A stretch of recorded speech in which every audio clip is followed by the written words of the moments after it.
সুব্রতদার ওটা হয়েছে। আমরা বৌদির জন্য টাইম নিয়েছি যে বৌদি ওটা দেখে নিয়ে অ্যাপ্রুভ করলে তারপর আমরা ওটাকে উন্মোচন করব।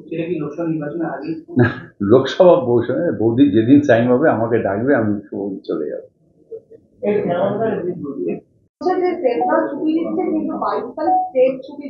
কেন দেবে? কোথাও না কোথাও মন্দির হচ্ছে, কালকে বলেছি তো, কোথাও না কোথাও মন্দির হচ্ছে, মসজিদ হচ্ছে, গির্জা হচ্ছে, গুরুদ্বার হচ্ছে, রোজ ছুটি হবে।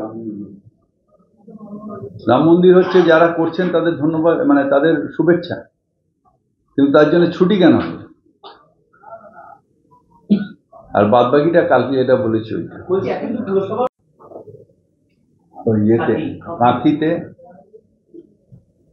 পার্টির কে অবমাননা করে চেয়ারম্যান একটা কাজ করেছেন, কাউন্সিলররা তার প্রতিবাদ করেছে, এর সাথে আমাদের এখান থেকে কোনো সম্পর্ক। আশ্চর্য, কোর্টে গেলে ঝালদায় তুমি কোর্টে যেতে পারো, আর এখানে কোর্টে গেলে অন্যায় হয়ে যাবে। যাক না, এখানে চেয়ারম্যান গেছে, ওখানে কাউন্সিলর, ওখানে চেয়ারম্যানের বিরুদ্ধে কাউন্সিলররা গেছে, তাতে অন্যায় নেই। আর এখানে চেয়ারম্যান কাউন্সিলরদের বিরুদ্ধে গেছে, তাতে অন্যায় হয়ে যাবে। মেজরিটি চাইলে থাকবে, মেজরিটি না চাইলে থাকবে না।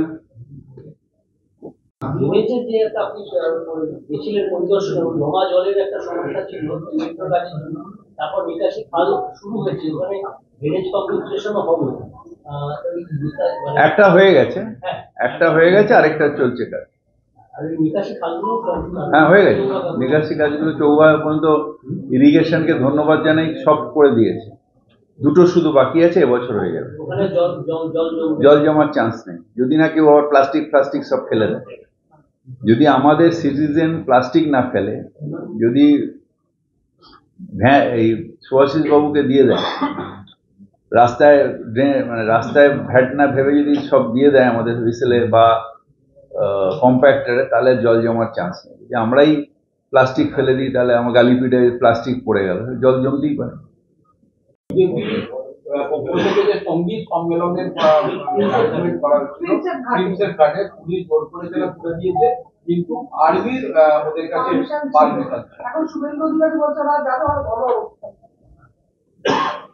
এরা কি সঙ্গীতের কালচার? এরা কি সঙ্গীত কালচার করে? কোন সঙ্গীত আছে? বেলায়েত খান কে বুঝবে? ওখানে তো কিছু ওই লাফালাফির লোক বেশি আছে, দেখেছি বাইকে করে যারা যায় এরকম টিকা ফিক্কা মেরে। ওরা কি সঙ্গীত বুঝবে? যাও না, ডোবার লেন চলছে, যাও না, ভালো করে সঙ্গীত বুঝে এসো। এই তো কাল 22 তারিখ থেকে ডোবার লেন, ভালো করে বোঝো সঙ্গীত। বাংলার কালচার নিয়ে টানাটানি করছে, টানাটানি করে কালচার হয়। যেখানে যেখানে যাই, যেমন অনেক ওয়ার্ডে 82 ওয়ার্ড, কোনো জলের এ নেই আমার ওয়ার্ডে, কিন্তু 2-4টে পাইপ যদি পুরনো আছে সেগুলোকে চেঞ্জ করবো। যেরকম আমাদের এতে এসপি মুখার্জি রোডে আমরা সব পকেট ইম্প্রুভমেন্ট করছি। তারপরে ধরুন আমাদের মেন রাস্তায় জ্যাকেটিং করছি, যেখানে জল লিকেজ হয়ে যায় সেগুলো সব জ্যাকেটিং করছি, থরো জ্যাকেটিং সব জায়গায়। মহাত্মা ওটা NS Bose road, NSC Bose road না কি বলে ওটাকে, ওই যেটা টালিগঞ্জে এনএসসি বোস রোড, ওখানে টোটালটা জ্যাকেটিং করে হয়ে গেছে। কাজ শুরু হচ্ছে, বিভিন্ন টেন্ডার হচ্ছে, বিভিন্ন জায়গায় কাজ শুরু হচ্ছে। আমরা স্টেট গভর্নমেন্টের তরফ থেকে ধন্যবাদ জানাই মুখ্যমন্ত্রী মমতা বন্দ্যোপাধ্যায়কে। কলকাতার জন্য প্রায় 700 কোটি টাকা উনি সব মিলিয়ে আর কি স্যাংশন হয়েছে। কোনটা?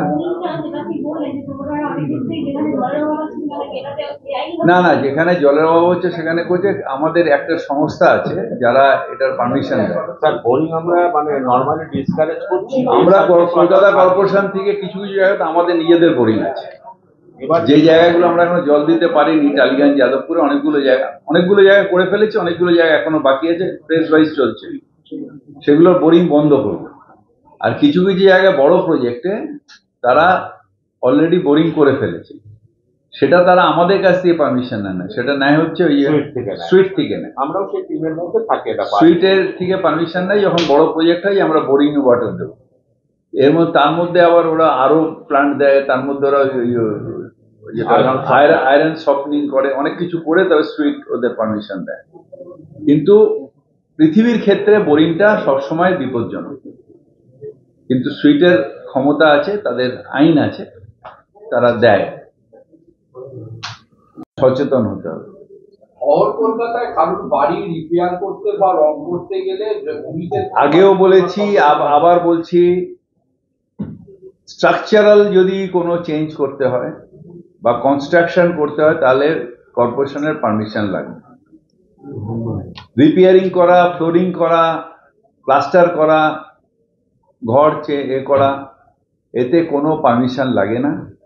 এটা তার নিজের অধিকার, অ্যাজ এ বাড়ির ওনার সে নিজে যে কোনো সময় করতে পারে। তার জন্য কোনো পারমিশন কারোর কাছে, পুলিশের কাছে না, কর্পোরেশনের কাছে না, কারোর কাছে কোনো পারমিশন লাগবে না।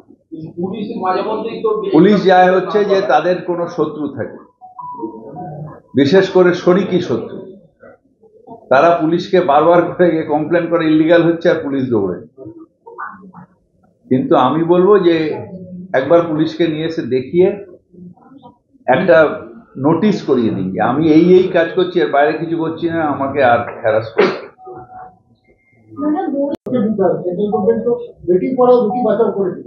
বেটি পড়াও অ্যাডভার্টাইজমেন্টে হবে না। বেটি পড়াও আমাদের কন্যাশ্রীকে ফলো করে করতে হবে। শুধু কাগজ দিয়ে দিলাম, আমার ছবি ছাপিয়ে দিলাম আর তাতে হয়ে গেল, ভারতবর্ষে হয় না।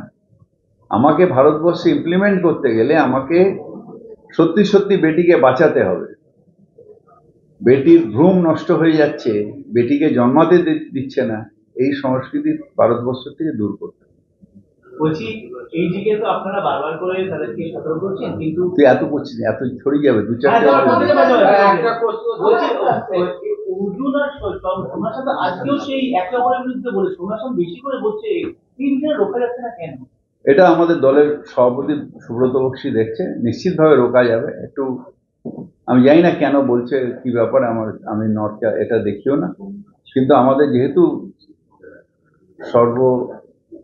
লিডার সুব্রত বক্সী আমাদের সবার অত্যন্ত সিনিয়র, তিনি নিজে দেখছেন, আমি আশা করি এটা মিটে যাবে। আমার নোটিশ পাঠিয়েছে, এইটাই চলবে ইলেকশন পর্যন্ত তো চলবে।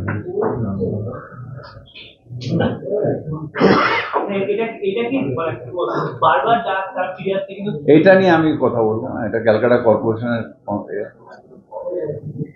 প্রমন্ত্রী বলো, সেটা হচ্ছে ঝালদা, টাকি, এই যে বারবার করে এই তিনটে পুরসভা যে অবস্থা, একজন পুরো প্রধানকে ঘিরে, টাকি ঘিরে, আবার ঝালদা ঘিরে।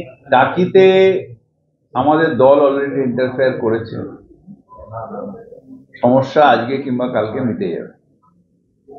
ঝালদায় কাউন্সিলরের ধৈর্য কম, কবি ইধার কবি উধার,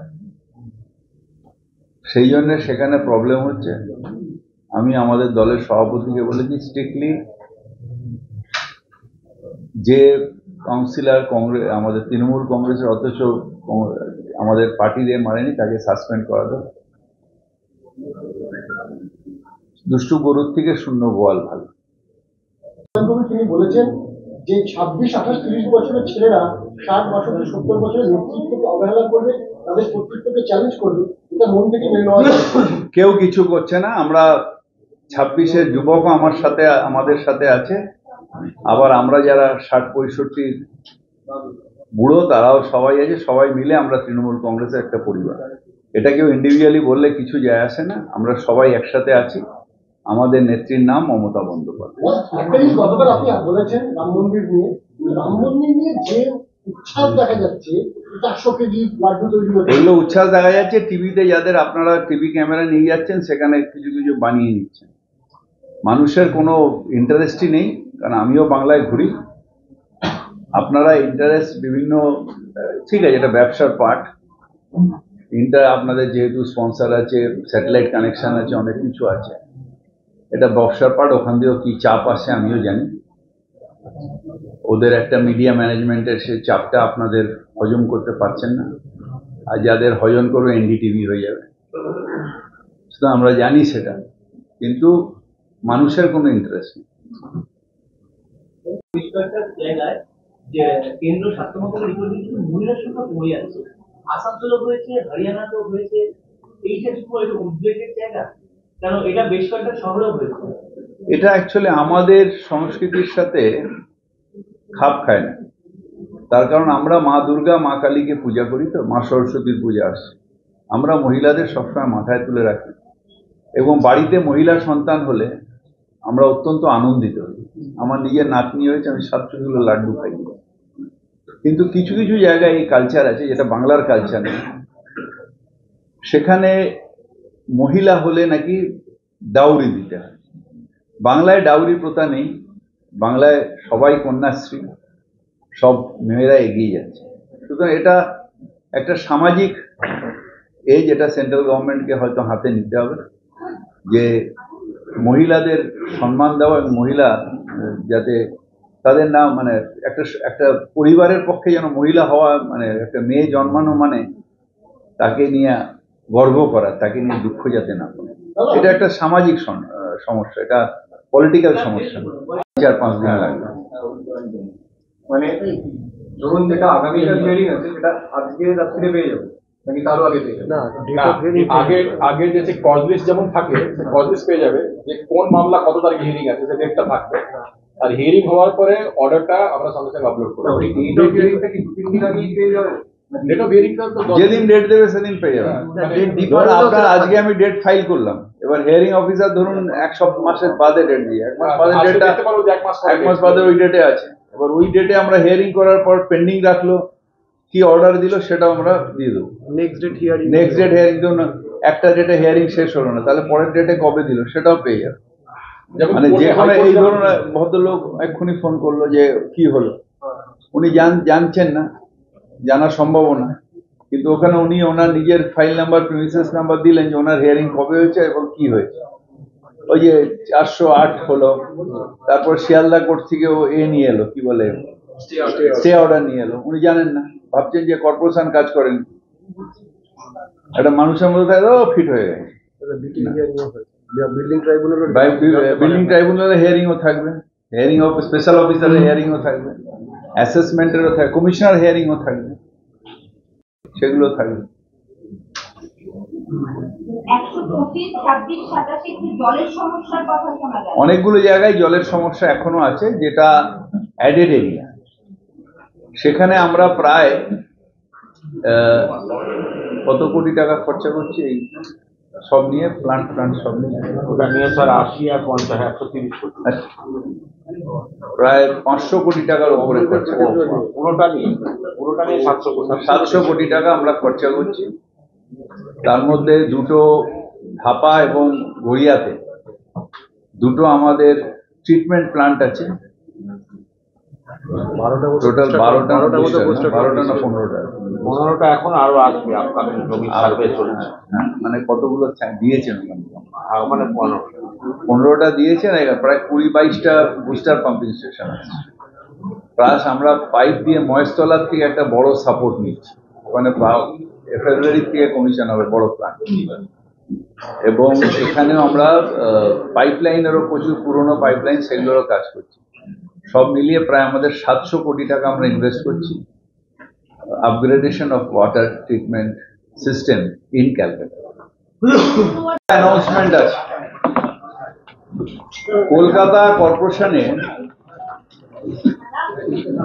যত হিয়ারিং, বিল্ডিং এর হিয়ারিং, অ্যাসেসমেন্টের হিয়ারিং, কমিশনারের হিয়ারিং, স্পেশাল অফিসারের হিয়ারিং, যত হিয়ারিং আছে এগুলো সব আমরা হেন্সফোর্থ ওয়েবসাইটে দিয়ে দেবো।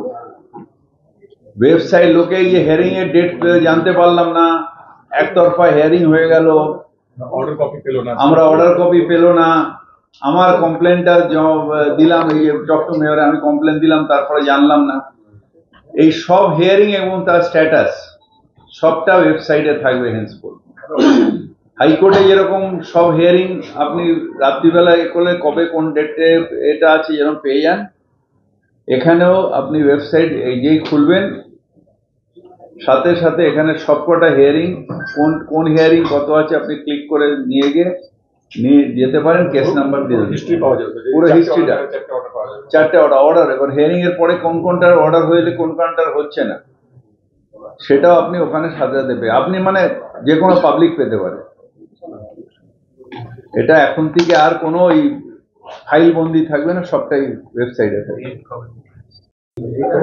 বর্ষা আসছে, আমরা ড্রেনেজ ডিপার্টমেন্ট আপনি জানেন যে প্রচুর ডিসিল্টিং করেছে, আগের বছরও করেছে, এখনো চলছে। টোটাল কত আমরা তুলেছি, কত হাজার টন?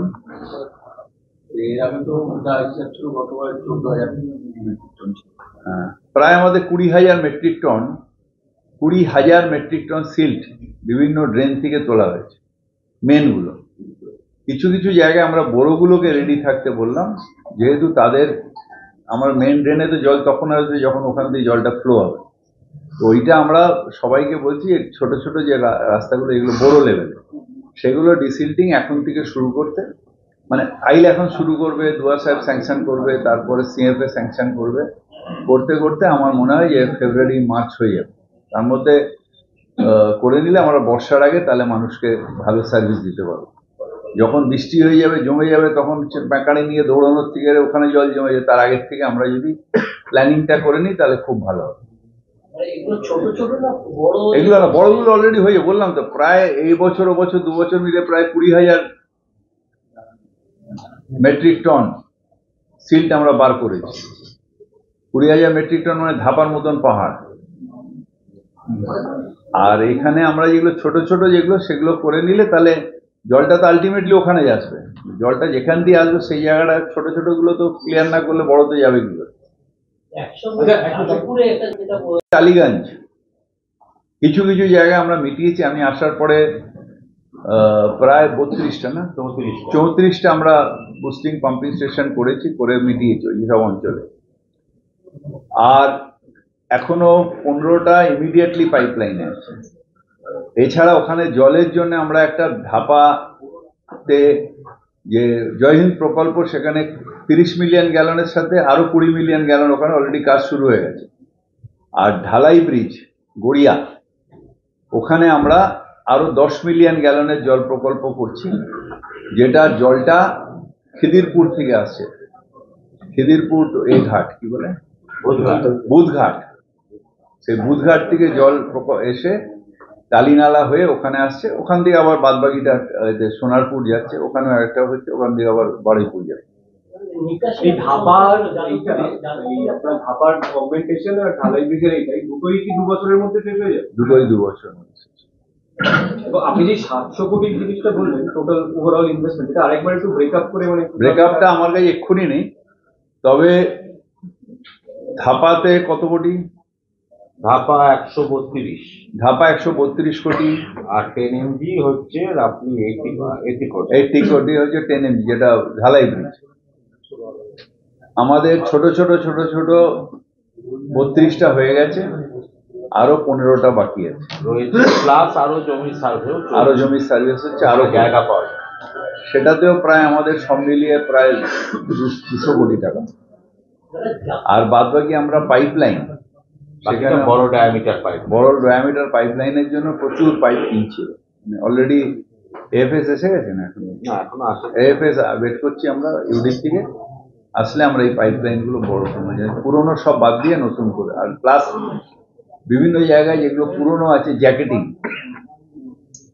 ওই যে রাস্তাটা যেটা মালারের বাড়ির সামনে এসপি মুখার্জি রোডের টোটালটা জ্যাকেটিং হবে, একদম হাজিরা মোড় চলছে না। এনএসসি বোস রোডে হচ্ছে, আর অনেকগুলো জায়গায় জ্যাকেটিং হচ্ছে, সেটাতেও প্রায় 100 কোটি টাকার উপরে খরচা। মমতা বন্দ্যোপাধ্যায় সম্প্রতি মিছিলে ডাক দিয়েছেন। এই আমি কালকে এত বললাম, তোরা তো দেখাসি না, এখানে এত ইমোশনালি বলছে সম্মতি মিছিল এটা দাঙ্গা মিছিল, কোনো রাম ভক্তের গায়ে হাত করলে খুব খারাপ হয়ে যায়। আমরা বাংলায় কেউ কারোর গায়ে হাত দিই না।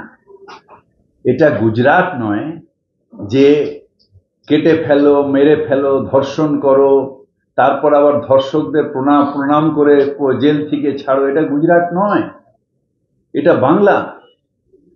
বাংলায় আমরা দাঙ্গা করি না। যারা বাইরের থেকে ইডিওলজি ইম্পোর্ট করছে তারা দাঙ্গার কথা বলে। বাংলার সংস্কৃতিতে রবীন্দ্রনাথ কোনোদিন বাংলার কথা বলতে পারেন না, সুভাষ বোস বলতে পারেন না, আমাদের কাজী নজরুল ইসলাম বলতে পারেন না। এটা অমিত শাহ স্টেট নয় যেখানে ধর্ষণদের বলা হয় যে অমুক বড় জাতি, তারা এটা করতেই পারে। সুতরাং আমাদের এখানে ওইসবের কোনো সম্ভাবনাই নেই। যে উস্কানি দিচ্ছে সে উস্কানি দিচ্ছে, কিন্তু বাংলার মানুষ উস্কানিতে পা দেবে না। আমরা সংহতিতে বিশ্বাস করি, ধর্ম নিরপেক্ষতায় বিশ্বাস করি। মুখ্যমন্ত্রী বারবার করে বলেন ধর্ম তোমার, ধর্ম আমার, উৎসব সবার। তিনি নিজে সব একজন সাত্ত্বিক ব্রাহ্মণ, পুজো করেন, শ্লোক পাঠ করেন, তারপরেও সবার উৎসবে সামিল হন। আমার ঈদে যান, ক্রিসমাসেও এতে চার্চে যান, গুরুদুয়ারে যান, আমাদের জৈনদের অনুষ্ঠানে যান, সব অনুষ্ঠানে, বুদ্ধদের অনুষ্ঠানে যান, ছট পুজোয় ছুটি দেন। আমাদের মুখ্যমন্ত্রী সর্বধর্ম সমন্বয়ে বিশ্বাস করেন। তাই আমরা সংহতির পথে থাকি, বিচ্ছিন্নতার পথে থাকি না, ধ্বংসের পথে থাকি না, ডিভিশনের পথে থাকি না। বিজেপি বলছে দলে দলে বাংলার মানুষ তো অযোধ্যায় যাচ্ছে রাম মন্দিরে, তাহলে বাংলায় কিসের প্রয়োজন সংহতি মিছিলে? তার কারণ হচ্ছে বিজেপি 2-4 জন 10 জনকে নিয়ে যেতে পারে, কিন্তু বাংলার সংস্কৃতি হচ্ছে সংহতি। তাই সংস্কৃতি বাংলায় রক্ষা করার জন্য এই সংহতি মিছিল। আর তুমি অপসংস্কৃতি করছো, তাই একটা ধর্মকে ছোট করে আরেকটা ধর্মকে বড় করে করছো। কালকে বলেছি, আবার বলছি, রাম ভক্তকে আমিও সম্মান করি, কিন্তু সে যদি সত্যিকারের ভক্ত হয়। যদি সে ভক্ত না হয়ে ভোগী হয়, তাহলে তার সম্মান থাকে না। যখনই রামকে তারা ইলেকশন ইউজ করছে, রাজনৈতিকভাবে ইউজ করছে, রাম